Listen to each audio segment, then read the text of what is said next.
të nderuar kolegë, pra tema që do ta prezantoj sot është faktikisht lidokaina, por tani jo edhe si anestetik lokal, por edhe në mënyrë sistemike ose intravenoze.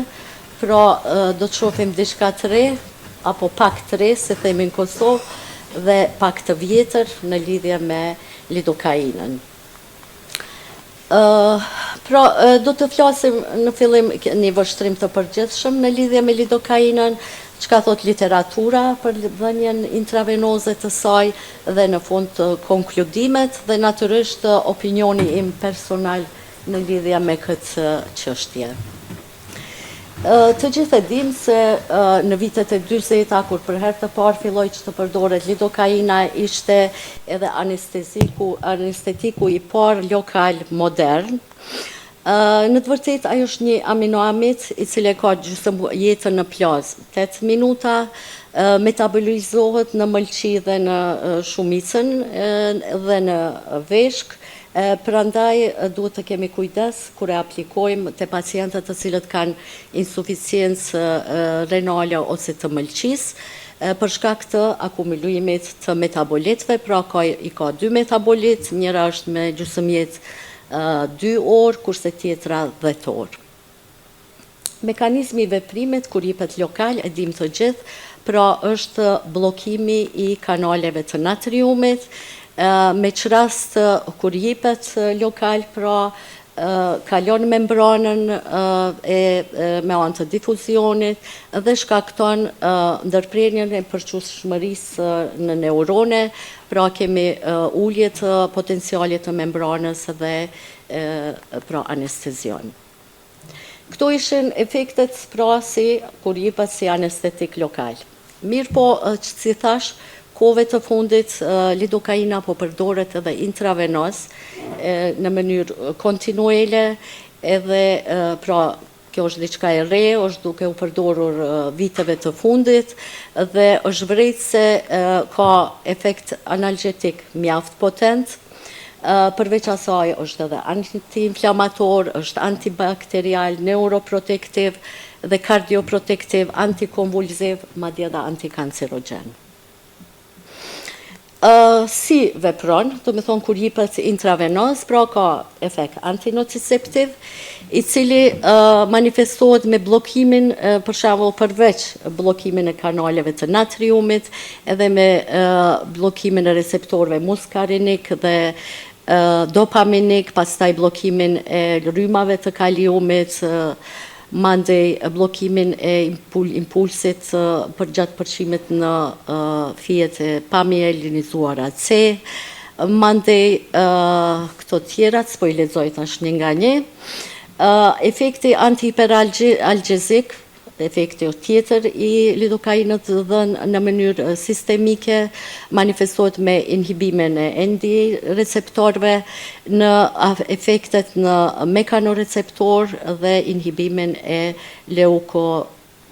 leukotrinës B4. Po ashtu ka edhe efekt antiinflamator që manifestohet me inhibimin negativ të gjithë mediatorëve inflamator, duke filluar nga interleukinet, citokinet, prostaglandinet e tjera. Prandaj, të falë këtyre efekteve, pra lidokainën tash ka gjetë një përdorim të gjerë në analgezionin akut postoperativ, gati pas të gjitha intervenimeve kirurgjike, të dhimbja kronike natyrisht, trajtimi dhimbjes kronike dhe të dhimbja e kancerit.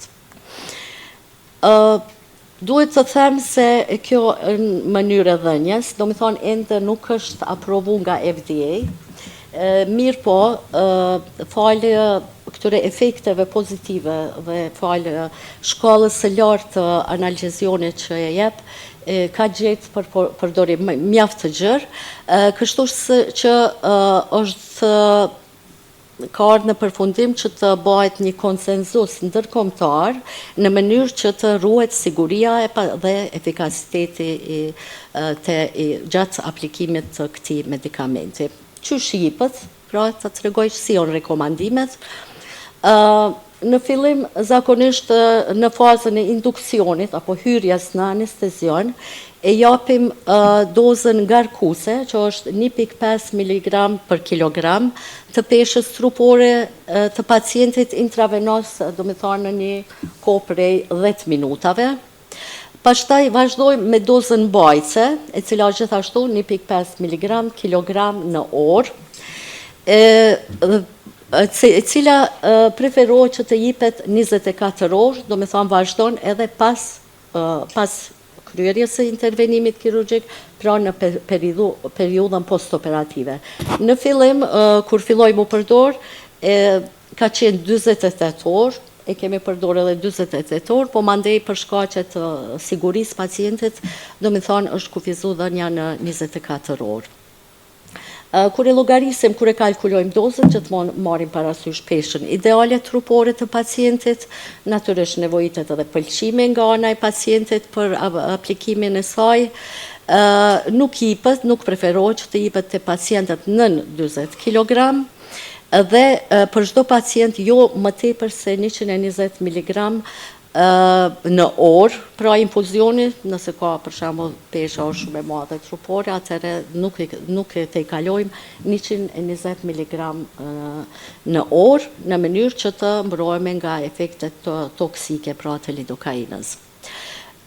Lidokaina nuk aplikohet, ose gjatë për shembull nëse kemi ndonjë blok kemi bërë, për shembull të nervave periferik, ose kemi apliku anestezion spinal ose epidural, do me thonë, derisa është ende aktiv, do me thonë, derisa ende vepron anestetiku lokal, pra nuk jepet shtesë edhe lidokaina intravenos. Nëse aplikohet jashtë sallës së operacionit, ose jashtë dhomës së zgjimit, atëherë duhet patjetër që të bëhet monitorimi i pacientit, do me thonë në dhomë, në repart, gjithmonë kur japim vazhdojmë me dhënien e lidokainës intravenoze, e monitorojmë pacientin, pra parametrat vital, tensioni, pulsi, dim se ka mundet me ndiku nëse dozat janë shumë të larta, megjithëse shumë rrallë ndodh në këto dozat rekomanduara nëse jepet. Gjithashtu duhet kemi kujdes natyrisht te pacientët me komorbiditete. Natyrisht gjithmonë duhet të kemi parasysh edhe dozën mundësinë e toksicitetit, emulzioni lipidik duhet gjithmonë me qenë prezent në vendet ku e aplikojmë lidokainën intravenoze, pra, dhe stafi duhet të di se si ta përdor, natyrisht. Nuk kalohet, do me thonë, doza prej 5 mg në kilogram, këtë dozë nuk kalojmë, sepse fillon veç efekti toksik i lidokainës. Tash të shohim se çka na thot literatura, do me thonë, cilat janë hulumtimet faktikisht që janë bërë deri tani, dhe rezultatet që i kemi fitu gjatë aplikimit të lidokainës intravenoze. Këtu po shohim, kam gjetë 3 hulumtime, të cilat janë bërë në vitet, për shembull njëna në vitet e 50-a, 70-a, 80-a. Faktikisht, do me thonë, aplikimi intravenos nuk është edhe aq i ri, pra është përdor edhe në këtë kohë. Për shembull, ky hulumtimi i parë është lidokaina, për shembull, jepet intravenos kontinual së bashku me suksinilkolinën.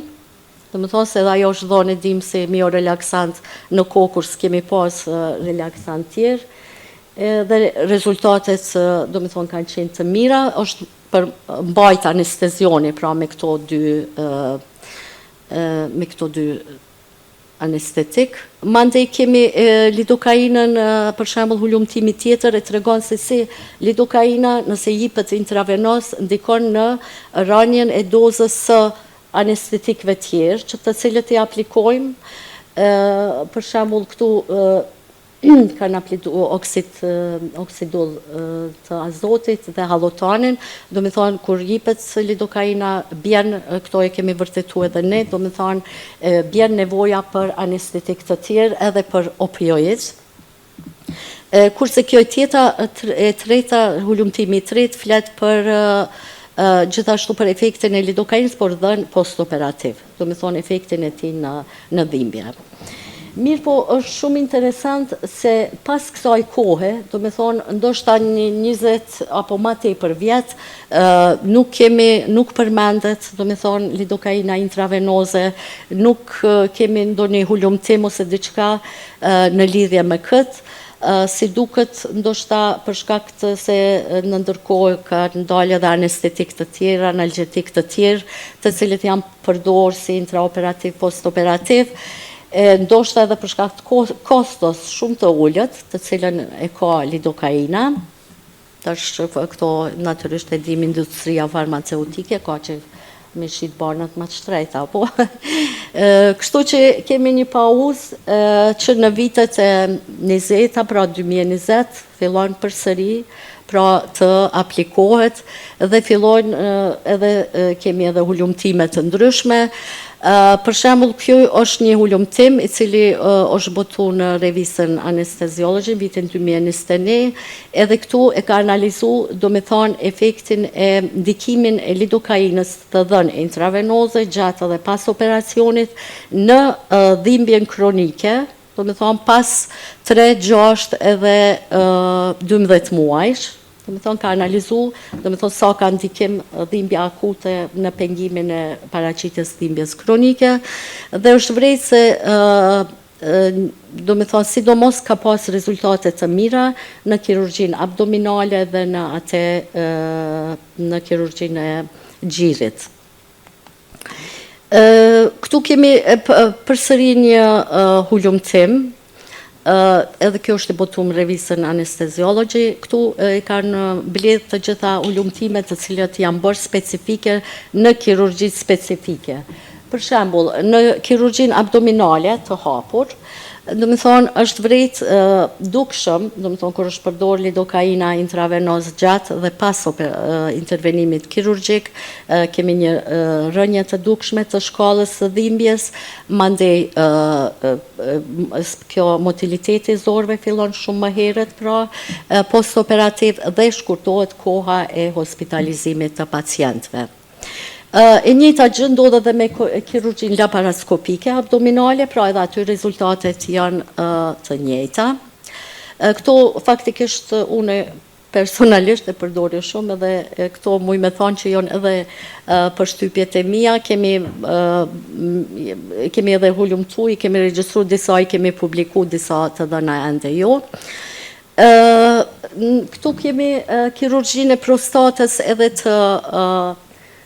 të gjirit, numri hulumtimeve është më i vogël, mirë po edhe këtu është tregu rezultatet, do me thonë janë tregu të mira, dhe kirurgjia e gjirit, do me thonë, mendoj që duhet ende hulumtime të tjera. Mandej kemi kirurgjin torakale në ambulantor, trajtimi ambulatori dhimbjes, edhe tek kirurgjia e boshtit kurizor, gjithashtu edhe këtu janë marrë rezultate shumë të mira, por numri i hulumtimeve edhe këtu është ende i vogël. Në kardiokirurgji, po ashtu, rezultatet pra për shkak të vetëm 2 hulumtimeve nuk janë edhe qaq të mira, kurse në ortopedi, do me thonë, gjithashtu ka shumë pak hulumtime, prandaj edhe efekti i lidokainës dhe në intravenoz, do me thonë, ende nuk është shumë i qartë. Kjo është një hulumtim i jonit, të cilën e kemi publiku, pikërisht për shkak të pacientët ortopedik, të frakturat, kemi numër pacientëve me frakturat, edhe një kjo proteza e gjurit.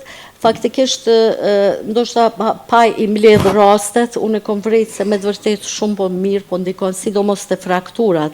Edhe në momentin kur po vinë pacientët me dhimbje shumë të forta, do me thonë kur po e fillojmë lidokainën, do me thonë shkalla e dhimbjes po bjen shumë.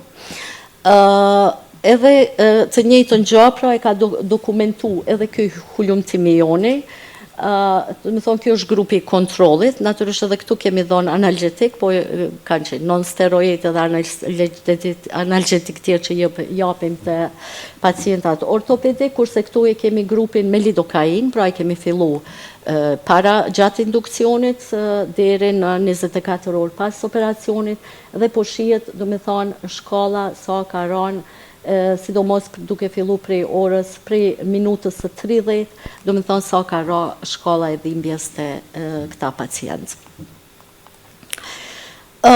Edhe një hulumtim, kjo është në kirurgjin torakale të fëmijët, faktikisht, po mbi 20 kg që është thash, edhe këtu, do më thonë, rezultatet kanë qenë shumë të mira, do më thonë, kemi redukim të dhimbjes, redukim të marrjes së opioideve, edhe gjithashtu, do më thonë, edhe gjithashtu hospitalizim më të shkurt të pacientëve. Pra, konkludojmë se lidokaina ka efekt analgetik gjatë dhe pas kirurgjisë. Studimet klinike dhe eksperimentale vërtetojnë këtë.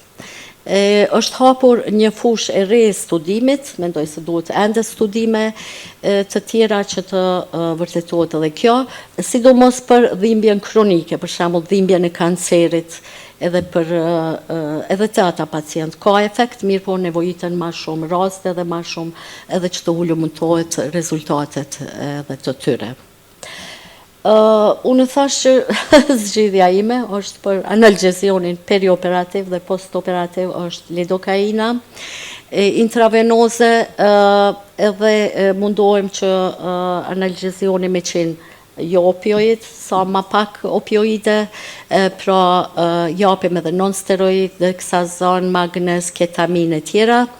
Mirë po, ajo që e kom vret edhe gjatë intervenimit kirurgjik kur e japim, për shembull dozat e propofolit, dozat e fentanilit, do më thonë, zvoglohen dukshëm, për shkak të, do më thonë, sepse e monitorojmë me bis, do më thonë, bisi bjanë shumë, kështu që sidomos gjysore mas intervenimit, kështu që i ulim në minimum dozat e propofolit dhe të opioidve.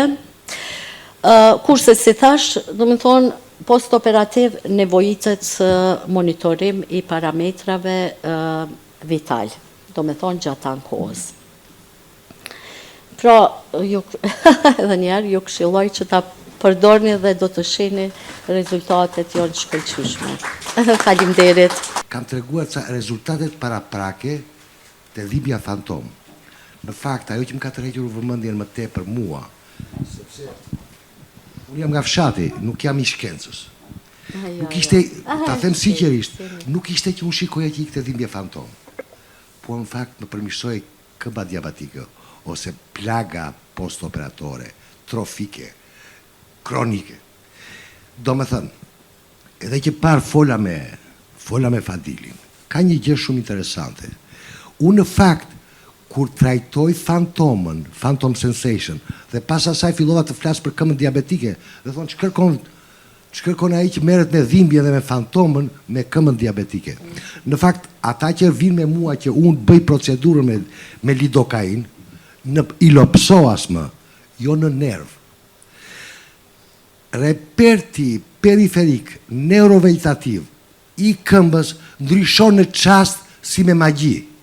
Dhe çfarë bëhet? Kaq me magji ndryshon, sa mua tani më vjen turp t'ua them doktorëve se thonë që ky është i marr. Ky është efekti i lidokainës. Në fakt ajo është, e di si më kujtua një diçka. Ne budallënt jemi peshq të kompanive. Gjithkohën e presim të dalë një ilaç i ri. Gjithkohën dela ilaç i ri, po gjithkohën bëhet i vjetër. Dhe ata ilaçes është si ajo që ne flasim dhe vetëm të mençurit i ngelen gjithkohën ato fjalë. Dorsa ne i harrojmë. Do të thonë harrohemi, se mi asgjë.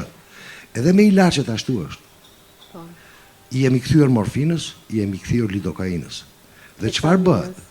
Ato që janë më të shtrenjta na duken më të mira. Në fakt unë i vetmi ilaç që bleju në klinikën e dhimbjes, është ta flas popullorçe, është lidokaina. unë harxoj një furgon me lidokainë. Më pyeti dhe doktoresha para ca ditësh, vjen doktoresha më pyeti çfarë i bën ti, se ajo i ka ato nervorët, unë bëj pak lidokainë. Dhe aty kam filluar të mendoj, ore, ky është efekt, ai efekt që ne shohim, ai efekti anestetik lokal, apo ka një efekt magjik. Këtë u a them sinqerisht, të falenderoj doktoresha, se është herë e parë që më çove topin. Do me sepse kam kaq vite, kam kaq vite, do me thënë, kam folë në Kosovë dhe mba mund që ishte Albani, dhe e kam marrë veç Albanin. I kam thënë dëgjoj, sepse ato duke si, njëherë më mbush mendja që kisha unë mrekullim. Kisha unë ai që bëja mrekullim. Po gradualisht kuptova një gjë, që efekti i lidokainës, jo vetëm intravenoz, se intravenoz është ajo nga gjitha anët. Kur ti e vë intravenoz, ajo shkon dhe në muskull, shkon dhe në nerv, kur ti e bën muskular, ajo shkon dhe në nerv, shkon dhe në muskull. Gjithë sekreti është që ku qëndron mrekullia e lidokainës në të gjitha format e përdorimit. Edhe unë shumë jo me mahnitun, për mu, e kam sinqerisht, do me thënë është e jashtëzakonshme. Do me thënë pa tjetër një qofse, sepse unë e kam provuar, se shikoj atje kam provuar dhe në reanimacion, në traumat e kokës që kishin edema, dhe atje kam vendosur lidokainë, intravenoz, se më ka vajt mendja nga këtë tjetra, nga gangrena, dhe gjithmonë, sepse unë e konsideroj, le të themi, se ju mora kohën, e konsideroj, nuk kam folë atje, dhe unë s'flas përgjithsisht, nuk them, nuk bëj pyetje, po me erdhe në pikën e dopt. Do me thënë, unë mendoj, për shembull, kur unë bëj lidokainën i lopsoas, që vendos kateterun, dhe edhe veti smuri, dhe ndryshon, është vëndi për të treguar plagët, nga ka filluar që kam parë këtë histori, se më ka maknitur. Do me thënë, është gangrena gjysmë e këmbës, është gangrena zezë, dhe ka bërë këmbë nga fillimi. Do t'ja tregoj doktoreshës dhe kush të doj, se laptopi tim është aty. Dhe unë atë e mbaj si përmendore, sinqerisht e mbaj si pasuri kombëtare. Së shtimja pasuri. Sigurisht. Do ju të rejtë vëmëndjen, se tani me erdi koha, do me thënë, u plaka dhe mund të them dhe një gjë më tepër. Do me thënë, kur unë bëj lidokainën në ilopsoas dhe vendos kateterin aty, në fakt e o s'ka as një lidhje, se të gjithë më thonë, jo ka me ganglionet paravertebrale, nuk ka lidhje fare. Ajo ka lidhje me një gjë shumë të rëndësishme, që ndryshon komplet geometrin e legenit. Dhe po ndryshoj geometrin e legenit, ndryshon komplet dhe aspektin e vegetativ poshtë. Do në këmbët të në legen bën një si lak, dhe nuk pengojnë qarkullimin e gjakut, po pengojnë qarkullimin e ujit, e likuorit dhe të celular. Të falenderoj, më bëre qefin. Shumë falenderit, profesoresh, për këtë prezentim ka ishtë bukur, këtë përmbledhje ka ishtë bukur. Unë në fakt jam fanse e lidokainës dhe jam duke përdorur në periudhën perioperatore në kardiokirurgji dhe në kirurgjinë ortopedike, por jo dhe aq shumë se e zgjedhim vetëm në rastet kur nuk përdorim anestezi spinale dhe morfinën intratekale. Pra jam fanse e gjërave të lira, të vjetra, po të mira. Ajo që më mungon mua në ndërshtrimin tim është si mund të aplikohet kjo në dhimbjet kronike rezistente me komponente nënseplastike, siç janë CRPS ose ndoshta edhe fibromialgjia. Do doja çik më shumë si mund të përkthehet kjo në trajtimin e dhimbjes kronike. Maja e CRPS-s është phantom pain. Dhe ajo është hequr, po të lexosh artikullin, ajo është hequr me 2cc lidokainë. Jo vetëm me 2cc lidokainë, se është bërë prova në Jeruzalem, në Bersheva, dhe është hequr me 0,1% me 2cc. Jo, e kuptove, unë e kam bërë me 2%, ai Moshe Adami e ka bërë me 0,1%, dhe prap ka ikur. Jam i qartë, dhe në fakt, CRPS-ja ose kompleks regional pain syndrome, në fakt është maja e dhimbjes. Maja nuk ka më. Sepse ne çfarë bëjmë? Ne shikojmë, ne gjithmonë te dhimbja mjekojmë mbiemrin e saj, jo emrin e saj. Dhe në qoftë se ti mjekove mbiemrin, atëre pa tjetër do zgjedhësh ilaçin.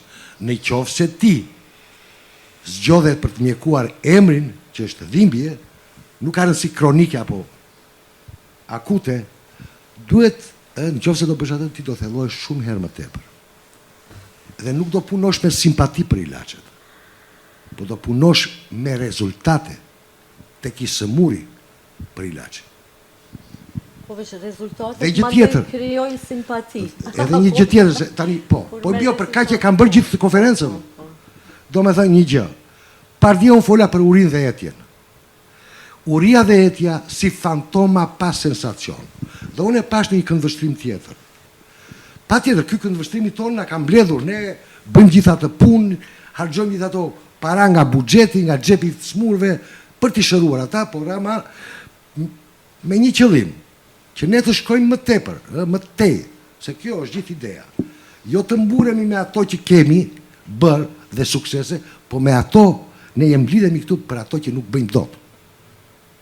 Duhet diskutojmë për ato që s'kemi bërë, për ato që dështojmë. Se në qoftë se diskutuam ato që dështojmë, patjetër do shkojmë mirë. Tani, unë propozova një gjë, të më falni pra, po do më vlen. Uria dhe etja si fantoma pa sensacion, të para si konceptet Aristotelit. Aristoteli shpirtin, sepse uria dhe etja për Aristotelin në fakt janë element të fuqisë së shpirtit. Por ai shpirtin nuk e shikon as si xhamia si kisha, po e shikon the earlier perfect realization. Në qoftë se ne do fokusohemi ç'është the perfect realization, do të kuptojmë pastaj ç'është edhe the earlier one. Do me thënë, në qoftë se ne diskutojmë për lidokainën dhe efektet e saj, kemi një gjë në mendje dhe një gjë në rezultat. Kur i sjellim ato të dyja bashk, se jemi ne, nuk është lidokaina. Ne jemi dysh, ne jemi individ. Kur i bashkojmë të dyja bashk, ato bëhet the perfect realization. Dakor? Kur ne bashkojmë atë që kemi në kokë me atë që duam. Dhe gjithë sekretisht të kuptojmë kush është e para, është ajo që kemi në kokë dhe duam, apo ajo që shojmë dhe duam të bëjmë. Jam i qartë që them. Kur shkojmë tek uria tani, në fakt uria, duke qenë si element i fuqisë së shpirtit, fuqia e parë e shpirtit është nutricioni. Dhe nutricioni ka aftësi të evidentoj 4 gjëra: të ftotën, të ngrotën, të thatën, të njomën. Tek e thata, në qoftë se marrë të lullën e në diell, fishket jo. E sjell tu, qelet prap. Do me thënë, ajo ka një njohuri, me gjithë se ka një shqis, thot Aristoteli. Ka vetëm prekje. Dhe ajo, kur themi uri dhe etje, ajo ka aftësinë të evidentoj mungesën e të thatës dhe të njomës, edhe të ujit, edhe të materjes, ku janë elektrolitët, ku janë indi. Jam i qartë që thëmë. Por ama, ajo nuk ka aftësi, do me thënë qëfar bet, ajo nuk ka aftësi të kryoj atë ndjesin e prekjes, se ne kemi prekim veten, do në është tjetër kjo që prekim dhe tjetër kjo që ndijim. Jam i qartë që thëmë. Dhe kur dalim këtu, atëre shojmë që është percepcioni, sepse bima nuk ka sistem nervor, por ama ka prekje, ka një shqis. Dhe mua më shkojnë mendja kur kam bërë prerjen farmakologjike për fantomën, kam vajtë ganglioni, do në para se të veja ganglioni, u futa intrathekal, hodha lidokainën, nuk ndihen të aji. Po aji nuk ndihen të atë që duhet shikoj unë, po ne flasim dhe përgjigje metabolike ndaj traumës, që në fakt, në qoftë se flasim për përgjigje metabolike ndaj traumës, ne në fakt nuk heqim atë shqisën. Nuk heqim prekjene. Prekjene ka e se ka këtu urin dhe etim preka. Jam i qatë që them. Lidokainia, tani, po të vishte lidokaina, çfarë bën lidokaina?